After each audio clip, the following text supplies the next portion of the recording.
नमस्कार। कहानी गोल्ड में आज सुनिए आशा पांडे जी की लिखी कहानी काजल, बिंदी और चांद। क्यों खुद को कटे हुए लकड़ी की तरह नष्ट कर रही हो? या तो गल जाओगी या डूब जाओगी। जानती हो ना, समंदर भी मर्द है। तराशी गई नाव को ही सतह पर तैरने की इजाजत होती है। बेडौल टूटी हुई लकड़ी समंदर की अथाह गहराइयों में खो जाती है और गलकर बालू हो जाती है। नाव बनो प्रिय नाव, उठो। अचानक प्रिया को लगा कोई उसे झकझोर रहा है। ये आवाज बदल कैसे गई? उसने आंखें खोली। सामने जमुना उस पर झुकी हुई उसे जगा रही थी। तो क्या वो गहरी नींद में सो गई थी? इतनी गहरी नींद! जाग बाबा, उठो तो। तुमको कब से उठा रहा हम? कोई भद्र लोग आया है। दोनों दादा और बाबू सब उनके साथ बैठकर क्या क्या बातें कर रहे हैं। तुम तो कैसा सोया है? उठो, तुमको भी बुलाया है बाबू। कौन है जिससे बैठकर घर के सारे लोग बातें कर रहे हैं और उसकी भी बात चल रही है? ये सोचते सोचते प्रिया ने अपना हुलिया थोड़ा दुरुस्त किया। आदतन बालों का जूड़ा सही करने गई और मुस्कुराकर चश्मे को उठाया। नाक पर रख सीढ़ियों तक आई। कुछ धुंधला सा दिखा उसे आवाज भी जानी पहचानी लगी। ओह, यह आवाज तो वही वही हूबहू। चश्मे को नाक से खींच पल्लू से पोंछते हुए जैसे दिमाग पर जमी धूल को भी साफ कर रही हो। प्रिया निचली सीढ़ी पर जाकर ठिठक गई। अरे, ये तो वही है, लेकिन इतने सालों बाद अचानक कैसे और क्यों? सामने जाते ही वही जानी पहचानी सी मुस्कान, जैसे थमा सा हुआ था वक्त उसके लिए ही। उसी तरह झटके से खड़े होते हुए वो थोड़ा करीब आकर रुका। क्या हाल है आपका? कैसी हो? थोड़ी सी मोटी हो गई हो। दोपहर को इतना सोने से और होगा भी क्या? और ये क्या, बिंदी काजल कहाँ है तुम्हारी? बिना बिंदी मुर्दा लगती हो तुम, बिल्कुल मरियल बीमार सी। प्रिया सिर्फ उसे ही निहारे जा रही थी। शायद वो खुद को यकीन दिला रही हो। सपने में भी आवाज बन गूंजने वाला इंसान सच पूरे 1 दशक का फासला 2 मिनट में तय कर उसके बिल्कुल बगल में खड़ा है। तभी वो फिर अपनी आदत के अनुसार बोल उठा। ओ जमुना दी, जाओ तो 1 टका बोडो, देखे टिपानो, बाउदी रे जौने। जमुना ने भी आश्चर्य से कहा। जा टिप कोथाय पाबो? वो फिर कह उठा। के नालमारी तो ना होले, स्नान घर सोप जाए गए तो और टिप था के। धीरे से स्वप्निल ने कहा। अब किसी स्नान घर में कोई बिंदी नहीं चिपकती। क्या ये कहते हुए स्वप्निल जरा दुखी थे या कटाक्ष था? वो जानने की कोशिश करती प्रिया उन्हें देखे जा रही थी। उसे न तब इन बातों की परवाह होती थी न अब हुई। उसने हाथ पकड़ प्रिया को सोफे पर बिठाते हुए कहा, चलो बैठो बैठो, यह तुम्हारा ही घर है।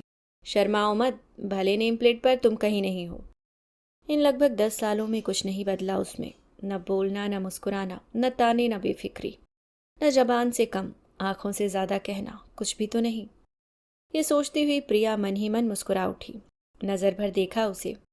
उम्र ने दस्तक क्यों न दी इसके दरवाजे। बस कान के पास हल्की सफेदी और जेब में चश्मे के अलावा। सबके बीच बैठकर भी प्रिया वहां नहीं थी। बाकी लोग बातों में मशगूल थे। चाय नाश्ता जमुना रख गई थी। प्रिया की जरूरत तो अब यहाँ सबके मध्य बस इस सोफे पर बैठने तक है, ताकि घर लगे मकान। लेकिन ये तो बाकियों के लिए था, उसके लिए नहीं। वो कब मेहमान बनकर आया जो आज टिक कर बैठता। चाय खत्म करते ही बेटों को एक लिस्ट पकड़ाकर बाजार रवाना कर दिया कि आज डिनर मैं बनाऊंगा, ये सब लेकर आओ दोनों। जाओ जाओ जल्दी। स्वप्निल ने हंसते हुए कहा। अब भी तुम्हारी पकाने की आदत गई नहीं है? वो मुस्कुरा उठा और ठुड्डी पर हाथ रखते हुए स्वप्निल की आंखों में आंख डालकर कह उठा, तुम बदले क्या? और अगले ही पल प्रिया से मुखातिब होते हुए कह उठा, सुपारी संभाल रही हो क्या मुंह में? इतनी देर से इंतजार कर रहा हूं, कुछ बोलो। लेकिन तुम ना बस आंखों से ही डरा रही हो। प्रिया मुस्कुराने की नाकाम कोशिश करती है, जैसे वो हंसने, रोने, बोलने, रूठने और मान जाने का जतन मन ही मन करती हो। बस चेहरे पे कोई भाव नहीं ला पाती। वैसे ही स्वप्निल ही अचानक रोष भरे लहजे में कह उठे, जाने कौन सी दुनिया में रहती है ये कब से। न बोलना, न घर द्वार की सूझ। बस ये होकर भी न होना तो कोई इनसे सीखे। पहले कम से कम बोलती तो थी, लड़ती थी, रोती थी। हंसना तो जैसे 24 घंटे का इनका ही काम था। लेकिन अब देखो। एक लंबी सांस लेकर जैसे उन पलों को उतार कर जीने की कोशिश करने लगे। वो एकटक हैरानगी से प्रिया को देखने लगा, फिर स्वप्निल की तरफ देखा और आंखों की भौं को चढ़ाकर मानो सवाल पूछा, ऐसा क्यों? तुम देख रहे हो ना हुलिया इनका। 3 बरस पहले एक दिन अचानक गहने चूड़ी सब उतार दिए, बाल बेतरतीब खुद ही काट लिया, काजल बिंदी धोकर बैठ गई। स्वप्निल ने उदास भरे गले से कभी न कही बात आज कह दी। अब बस बैठी रहती है, कहो तो सो जाती है, पुकारो तो जाग जाती है, न दो तो खाना भी न मांगे, बिठा दो तो जो है खा ले। वो बस सुन रहा था स्वप्निल को और आंखों से पूछ रहा था प्रिया से, किस बात की नाराजगी है और सजा खुद को क्यों दे रही हो? प्रिया उन आंखों के सवालों से खुद को बचा नहीं पा रही हो, जैसे अपने को मुंह घुमा लिया उसने दूसरी तरफ, जैसे कह रही हो तुम भी नहीं समझ पाए। इतने में बच्चे मैं सामान वापस आ गए थे। रसोई में लगकर जाने क्या क्या बना रहा था वो। खुशबू वही थी, सबने खाना साथ खाया। इस बीच ढेरों बातें हुई। अचानक उसने कहा, अरे गिफ्ट्स हैं सबके लिए, मैं तो भूल ही गया था। सबको सुंदर से पैकिंग वाले पैकेट पकड़ाने के बाद सबकी तरफ देखते हुए वो प्रिया को निहार रहा था। प्रिया को एक पल बुरा लगा, उसके लिए तो कुछ भी नहीं था। उसने कहा, अरे पैकेट्स खोलो सब और देखो तो क्या है। सबके पैकेट में किताबें थीं। मेरे मन के एहसास। इस नाम को पढ़ते ही प्रिया काँप गई। कुछ सोच ही नहीं पा रही थी कि बेटा चिल्ला उठा, मम्मी आपकी लिखी हुई है ये तो। प्रिया नम आंखों से बस उसे एकटक देख रही थी और वो मुस्कुरा रहा था। स्वप्निल ने हैरानगी से कहा, अरे ये कब लिखी इसने? इसकी तो कोई डायरी भी नहीं, और बोलना तक तो भूल गई है, या लिखती कब है? स्वप्निल की मोटी आंखें गोल गोल होकर कभी उसको कभी प्रिया को देख रही थी। प्रिया ने एक झटके से मेज पर रखी किताब को उठाया और सीढ़ियां चढ़ती हुई अपने कमरे में आ गई। दरवाज़ा बंद कर उस पर पीठ टिकाए उस किताब को एक बच्चे की तरह से अपने सीने से लगा लिया। पलंग पर औंधे मुंह लेटकर और पन्ना पलटकर धीरे से बुदबुदा उठी, तुम मेरे मन के एहसास। प्रिया अतीत के गलियारे में तेजी से पहुंच गई। जब प्रिया उत्तर प्रदेश के एक कस्बे बिझौनी से कोलकाता आई थी तो इस महानगर की भागम भाग देखकर सहम सी जाती थी। सड़क का नाम याद करे कि बस नंबर, उफ कितने लोग थे यहाँ, फिर भाषा का भी फर्क, क्या क्या सही करे। और स्वप्निल के पास फुर्सत ही नहीं थी। उसका अपना रुआब था, अपना सामाजिक दायरा था। बच्चे काफ़ी छोटे थे अभी, घर से बाहर कदम निकलने में संकोच रहता था। बाजार जाने के नाम से ही डरती थी वो। गलती होने पर स्वप्निल से बुरी तरह डांट पड़ती थी, वो अलग। एक दिन अचानक डोरबेल बजी। बच्चे नीचे पार्क में खेल रहे थे। डरते डरते उसने दरवाज़ा खोला। एक सुदर्शन सा दुबला सा गोरा सा लड़का ही लग रहा था। बच्चों संग बिल्कुल बच्चों सी हंसी हंसता हुआ खड़ा था। प्रिया की हैरान आंखें देख एकदम से बोला, मैं आलोक इसी बिल्डिंग में रहती हूँ। अचानक प्रिया ने कहा, रहती हूँ नहीं रहता हूँ। उसने झट जवाब दिया, ये हिंदी इतनी बाइस्ड क्यों है? कॉमन जेंडर नहीं हो सकती? बंगला की तरह जाता जाती हूँ। हाँ, इन सब हिंदी में सब एनर्जी वेस्ट। मुस्कुरा कर रह गई प्रिया। बात तो सही है। अब वो अक्सर आने लगा। नॉनस्टॉप बातें और जाने कैसे कैसे किस्से उसके पिटारे में भरे रहते। उसे सब आता था, खेलना, खिलाना, पकाना। अब आलोक घर का सदस्य बन चुका था। उसकी पत्नी किसी दूसरे शहर में जॉब करती थी और उसके माता पिता के साथ रहती थी। वो यहाँ कोलकाता में जॉब पर था। कभी दिन की शिफ्ट, कभी शाम या रात की शिफ्ट में रहता वो। किसी भी समय मिल्क नहीं है या मछली ताजी किधर मिलेगी, ये सवाल लिए आ खड़ा होता था। स्वप्निल का तो प्रिय बन चुका था। एक दिन स्वप्निल का ऑफिस से फ़ोन आया। जल्दी से कंप्यूटर ऑन करना था, कुछ ज़रूरी कागजात चेक करके बताओ मेल में आए या नहीं। प्रिया बेटे को आवाज़ लगाती हुई छत पर गई कि जल्दी चलो बेटा, पापा को मेल देखकर बता दो, फिर खेलना। आलोक भी छत पर बच्चों संग पतंग उड़ा रहा था। बेटे के साथ नीचे उतरकर उसने चाय पिला देंगी का सवाल किया। न करने का सवाल ही नहीं था। चाय पीते पीते अचानक उसने सवाल उछाला, पढ़े लिखे हो ना आप या अंगूठा छाप? प्रिया एकदम तुनक कर बोली, मतलब क्या है आपका? बीएड पढ़ी लिखी हूँ, डिग्री दिखाऊं क्या? अब वो मुस्कुरा कर कह उठा, ना बस हिम्मत दिखाई। हाथ पकड़ प्रिया को स्टडी रूम में ले जाकर कंप्यूटर टेबल के सामने रखी कुर्सी पर बिठा दिया और कहा, चलो ऑन करो, आज से तुम्हें एक नई दुनिया में चलना सिखाऊं। प्रिया उठती हुई बोली, अरे ना, मुझे क्या करना इसका, रसोई संभाल लो, यही बहुत है। आलोक ने झट कंधे से पकड़ उसे वापस बिठाकर कहा, ना, चुपचाप बैठो और सीखो। जाने क्या था उस वक्त आवाज में उसके, प्रिया बच्चों की तरह बैठ गई। कुछ ही महीनों में कंप्यूटर में पारंगत हो गई। अपनी पत्नी के लिए शॉपिंग करने के लिए प्रिया से कपड़े पसंद करने का आग्रह करते हुए प्रिया के लिए भी कपड़े खरीद लेता। बाद में प्रिया उसको जबरन पैसा दे देती। धीरे धीरे उसने प्रिया के पहनावे से लेकर उसके लुक तक को बदल डाला। एक दोपहर उसने कहा, मुझे हिंदी पढ़ना लिखना सिखाओ आप, सिर्फ बोलने से काम नहीं चलता आप। प्रिया ने कहा, क्या करोगे आप हिंदी सीख कर? जब आप लिखोगे तो पढ़ेगा कौन? अब प्रिया चौंक गई। अरे बाबा, मैं क्या और क्यों लिखूंगी? क्यों नहीं लिखोगे? इतना अच्छा बोलती हो, उसे ही शब्द दो। और वो जो डायरी है ना, उसमें आपका ही लिखा हुआ है। आलोक शरारती मुस्कान से बोला। प्रिया बस उसे देखे जा रही थी, आश्चर्य के साथ। डायरी कभी खोली नहीं उसने, देखी नहीं, फिर कैसे पता उसे? उसने एक कलम पकड़ाते हुए कहा, लिखो इससे। वो कलम आज तक रखी ही रह गई। न तो प्रिया हिंदी सिखा पाई, न कुछ लिख पाई। आलोक को आगे की पढ़ाई के लिए उसकी कंपनी ने फेलोशिप देकर बाहर ऑस्ट्रेलिया के एक यूनिवर्सिटी में भेज दिया था।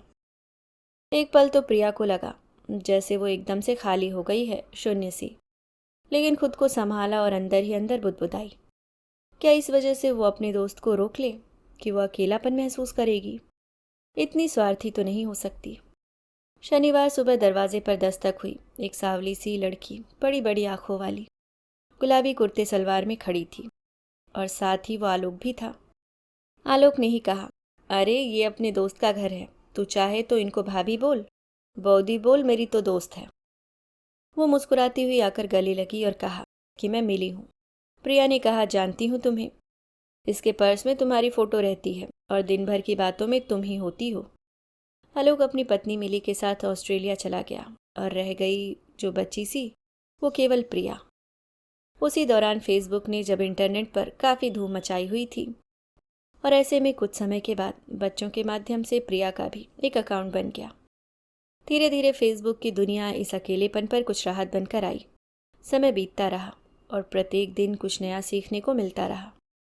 फॉर्म बिल्ले खेलते हुए कभी 2 लाइन लिखकर इसी दौरान उसने मित्रों की फेसबुक या टोली में से कुछ अच्छे मित्र, भाई बंधु भी बनाए। खाली समय उन्हीं संग कुछ लिखकर, कुछ पढ़कर, कुछ बातें करते सुनते बीत जाया करता था। वहीं फेसबुक पर ही मिली थी वो ध्रुव से। ध्रुव नाम था उसका और अपने नाम की ही तरह वो दूर दूर रहता था। बहुत शानदार कलमकार था ध्रुव। उसकी पोस्ट प्रिया जब भी पढ़ती उसी में डूब सी जाती थी। ऐसा महसूस होता था जैसे कि उसने यह कविता, शायरी, नज़में उसके लिए ही लिखी हैं। हमेशा उसके लेखन के माध्यम से खुद को खोजते हुए फेसबुक पर चली जाया करती थी। कमाल का लिखता था वो, कलम का जादूगर था। ऐसा लगता था जैसे हर वक्त वो साथ है, एकदम पास। एक दिन उसने प्रिया के मैसेंजर में कुछ कहा था या पूछा था, यह याद नहीं, लेकिन उससे बातचीत का सिलसिला वहीं से बनता गया। अब खाली समय में दोनों खूब बातें किया करते थे। अब तो मोबाइल नंबर का आदान प्रदान भी हो चुका था एक दूसरे के बीच। इस तरह फिर व्हाट्सएप से भी दोनों जुड़ चुके थे। उसका अपना एक अलग जादू था। बहुत सलीके से बोलता और फेसबुक पर गंभीर दिखता वो खूब हंसा करता था। उसके सारे हाव भाव और बातें करने का तरीका वही थे जो कभी प्रिया सपनों में सोचा करती थी। इधर बच्चे बड़े हो रहे थे, पढ़ाई का बोझ उन पर बढ़ता जा रहा था। ट्यूशन की व्यस्तता उन बच्चों पर हावी थी। स्वप्निल भी प्रमोशन पाकर अपने कामों में व्यस्त से रहने लगे थे। प्रिया इस दुनिया में रहकर भी इस दुनिया से कटती जा रही थी, एक अलग कश्ती में सवार होकर, एकाकी भंवर से उबरकर। भावनाओं के समुंदर को वो पार करने की कोशिशों में लगी थी। जब कभी ज़्यादा कुछ जमा हो जाता मन में, उसे वो निश्चिंत होकर आलोक के इनबॉक्स में लिखाती थी। उसको इत्मीनान था कि उसे तो हिंदी पढ़नी ही आती। प्रिया ने जैसे उसके इनबॉक्स को अपनी डिजिटल डायरी बना लिया हो। एक दिन अचानक आलोक का कॉल आया और धीमे से बोला, मुझे पता था कि तुम अच्छा लिख सकती हो, मगर इतना अच्छा? वैसे कहीं तुम्हें किसी से प्रेम तो नहीं हो गया ना? इस उम्र में वैसे होना नहीं चाहिए प्रेम। फिर जोर से ठहाका लगाकर बोला, अरे हाँ, क्या नाम है तुम्हारे हीरो का? और क्या उसको पता है सब कुछ? प्रिया एक पल को सकते में चुप रह गई। तुमने हिंदी में लिखा सब कैसे पढ़ लिया? आलोक ने हंसते हुए कहा, अरे बाबा, अब ये किस तरह का सवाल? मेरे इनबॉक्स में अगर कुछ आए तो टटोल कर ही सही पढ़ना तो पड़ता ही है ना, चाहे ट्रांसलेटर से हेल्प ही लेकर। प्रिया इस उलूल जुलूल सवाल जवाब से अपने पागलपन पर मुस्कुरा उठी। वो ये कैसे भूल गई, ये डिजिटल वर्ल्ड है, यहाँ सब कुछ मुमकिन है। अच्छा यह बताओ, इस डायरी का नाम क्या है? प्रिया ने बेबाकी से कहा, मेरे मन के एहसास। और यह एहसास किसके लिए लिखे गए हैं? कौन है वो लकी मैन? ध्रुव। अचानक के सवाल और जल्दी के जवाब में बोलकर जी भी काट लिया प्रिया ने। उफ, क्या सच में वो भी ये मन ही मन मान ही बैठी है कि ध्रुव? थम सी गई थी प्रिया, जम ही गई थी प्रिया। अगले दिन ध्रुव का कॉल आया। ढेरों बातें वो करता रहा, जाने क्या क्या। प्रिया तो जैसे सुन ही नहीं रही हो, या जो वो सुनना चाहती हो वो ध्रुव जानता ही न था। इसी कश्मकश में 2 साल और निकल गए। प्रिया की कहानियां फेसबुक पर काफ़ी पसंद की जाने लगी थी। वो धीरे धीरे साहित्यिक गलियारों में एक चर्चित नाम बन चुकी थी। स्वप्निल का गुस्सा उम्र और काम की व्यस्तता से बढ़ता ही जा रहा था। उन्हें जैसे प्रिया के लिखने पढ़ने जैसे इन सारी बातों से चिढ़ होने लगी थी। प्रिया को विभिन्न मंचों, संस्थाओं से बुलाया जाने लगा था। दबी सहमी सी उनकी पत्नी अब एक सामाजिक प्राणी बन गई थी। पुरुष ईगो से बर्दाश्त नहीं हो रहा था। स्वप्निल का सामाजिक दायरा भी अब उनकी पत्नी के सामाजिक स्टेटस को लेकर उनको कुछ न कुछ कहने लगा था। किस्सा गोई के लिए वो कहानियां पढ़ती तो लगता था जैसे कि एक फिल्म पर्दे पर चल रही हो। उसकी आवाज़ के लिए लोगों में दीवानगी थी। प्रिया को जब खुद पर यकीन होने लगा तो इसका असर उसके व्यक्तित्व में भी दिखने लगा। स्वप्निल अब धीरे धीरे दिल और दिमाग से दूर हो रहे थे। वैसे सिर्फ देह के अलावा वो पास ही कब थे, और ध्रुव करीब आए जा रहा था, जबकि यह खबर और इस बात का गुमा उसे भी न था। एक शाम किसी साहित्यिक कार्यक्रम से वापसी में प्रिया को कुछ देर हो गई। घर में इसी बात को लेकर स्वप्निल ने एक तूफान खड़ा कर दिया। उसी वक्त ध्रुव का कॉल आया। स्वप्निल ने गुस्से में उसे भी जाने क्या क्या कह दिया। गुस्से और दुख के इस ऊहापोह में अपमान का घूंट पीती हुई प्रिया पूरी रात सोफे पर बैठी गुजार गई। स्वप्निल को कोई फिक्र न हुई कि प्रिया पूरी रात कहाँ सोई। दूसरे दिन दोपहर ध्रुव का कॉल आया। पता नहीं कैसे कम जवाब देने या चुप्पी से उसे यह आभास सा हुआ था कि कुछ तो हुआ है। उसने बड़े ही आत्मीयता से कहा, प्रिया, शायद कुछ हो रहा है तुम्हारे साथ और तुम्हारे घरेलू जीवन में। कारण हो भी सकता है मैं ही रहा होऊंगा। मैं यह नहीं चाहता कि तुम्हारी गृहस्थी के उजड़ने का मैं कारण बन जाऊं। अब इस उम्र में क्या गलत और क्या ललक। तुम यदि कुछ साल पहले मुझे मिली होती तो निश्चित ही ब्याह कर घर ले आता तुम्हें यार। अब देखो ना, हम दोनों की अलग अलग दुनिया है। बच्चे भी टीनेजर्स हैं हम दोनों के। बोलते बोलते गले में जैसे कुछ शब्द अटक से गए हों। शायद वो आंसू में था या आवाज़ लड़खड़ाई थी। प्रिया नहीं समझ पाई इस कंपन का राज। तभी उसने अपने आप को कुछ संभाला। वो फिर से कह उठा, वैसे तुम्हें कभी कहा नहीं, लेकिन आज सुनो। तुम कॉटन की साड़ी पहनकर जब बड़ी सी बिंदी लगाती हो और इन बड़ी बड़ी आंखों में काजल लगाकर मेरे सामने वीडियो कॉल पर आती हो तो बड़ी प्यारी सी लगती हो, बिल्कुल किसी ख्वाब के पहले पहर सी। और ऐसी कि एक बार बस इस कागज लगी आंखों और बिंदी लगी पेशानी को होठों से चूम लेने को जी चाहता है। आज जो दिल में ठहरा था सो कह पाया, क्योंकि अब अलविदा, अब हम कभी बात नहीं करेंगे। प्रिया सकते में आ गई, धम से वहीं ज़मीन में बैठ गई। अभी खुशी मिली, अभी गम उतर आया। प्रिया ने अपने आप को जब तक काबू किया, फ़ोन बंद हो चुका था उसका। आज तक न उस नंबर से कोई कॉल ही आया और न प्रिया ने नंबर डायल करने का प्रयास ही किया। बस उस पल से उसी पल में खुद को खुद में ही मार डाला गया। दर्द में जान देना यानी जिस्म को मारना है, यह किसने कहा? रूह को मारकर अपनी ही लाश को ढोना भी तो एक मौत है। आलोक के इनबॉक्स में भी ये सब लिखती रही प्रिया। वहीं तो सबको सहेजती थी। इस हादसे के बाद प्रिया ने कभी बिंदी न लगाई और न काजल को छुआ।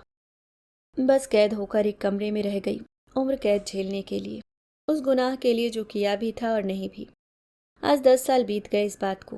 पूरे घर को आदत हो गई है इसी प्रिया की। स्वप्निल की डांट की चुभन से, ध्रुव की कही बात के कंपन से लेकर इस चुप्पी तक जो उस स्याह से सुबह को गले में अटका था। सांसों के साथ वही हिचकी, वही चुपका गोला अब चट्टान बनकर अवरुद्ध कर गया कंठ। आज भी एक लाश अपने कमरे में टहलती है, आज भी एक रूह खिड़की के उस पार भटकती है। अभी आप सुन रहे थे आशा पांडे जी की लिखी कहानी काजल, बिंदी और चांद।